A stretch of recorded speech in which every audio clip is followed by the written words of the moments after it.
ഇതേതാണ് item എന്ന് മനസ്സിലായോ മക്കളെ? ഇതാണ് നമ്മൾ സ്രാവിൻ്റെ ലിവർ കേട്ടോ. സ്രാവിൻ്റെ ലിവർ നമ്മൾ വാങ്ങിച്ചിട്ട് ഇതുപോലെ നമ്മൾ കട്ട് ചെയ്തെടുത്തു കേട്ടോ. ചെറിയ ചെറിയ പീസായിട്ട് കട്ട് ചെയ്തെടുത്തിട്ട് നമ്മൾ കഴുകി വെച്ചേക്കാണ്. അതിനുശേഷം ഒരു പാനിൽ നമ്മൾ പെരിഞ്ചീരകം ഇട്ടിട്ട് വെളിച്ചെണ്ണ ഒഴിച്ച് പെരിഞ്ചീരകം ഇട്ട് ഇഞ്ചി വെളുത്തുള്ളി അരച്ചതിട്ട് അതിനുശേഷം നമ്മൾ ഒരു സവാള പിന്നെ പച്ചമുളക് ഇതൊക്കെ ചെറുതായിട്ട് കട്ട് ചെയ്തിട്ട് അതിലിട്ടു കേട്ടോ. അപ്പോൾ നമ്മൾ സ്രാവിൻ്റെ ലിവർ കുറച്ച് അധികം ഉണ്ടെങ്കിൽ 2 സവാളയൊക്കെ നമുക്ക് യൂസ് ചെയ്യാം കേട്ടോ.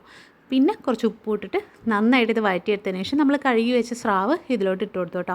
ഇതിലിട്ട് നന്നായിട്ട് ഇത് വഴന്ന് വരുമ്പോൾ അതിൻ്റെ വെള്ളമൊക്കെ അതിൽ നിന്ന് ഇങ്ങനെ ഇറങ്ങി വരും. ആ സമയത്ത് വേണം നമ്മൾ മഞ്ഞൾപ്പൊടിയും മുളക് പൊടിയും മല്ലിപ്പൊടിയൊക്കെ ഇട്ട് കൊടുക്കാനായിട്ട് കേട്ടോ. എന്നിട്ട് ഇതെല്ലാം ഇട്ട് നന്നായിട്ട് വഴറ്റിയെടുത്തിട്ട് ഇതൊന്ന് വറ്റിച്ചെടുക്കണം. അപ്പോൾ ഞാൻ കുറച്ച് കളർ കിട്ടാൻ വേണ്ടി കാശ്മീരി ചില്ലി പൗഡറും കൂടി ആഡ് ചെയ്തിട്ടുണ്ട് കേട്ടോ. മല്ലിപ്പൊടി ഇട്ടിട്ടുണ്ട്. അപ്പോൾ കുരുമുളക് പൊടിയും കൂടി നമുക്ക് വേണമെങ്കിൽ എരിവ് വേണമെങ്കിൽ ആഡ് ചെയ്ത് കൊടുക്കാം കേട്ടോ. നല്ല അടിപൊളിയായിട്ടാണ്. എല്ലാവരും ഒന്ന് ട്രൈ ചെയ്ത് നോക്കാം കേട്ടോ. താങ്ക്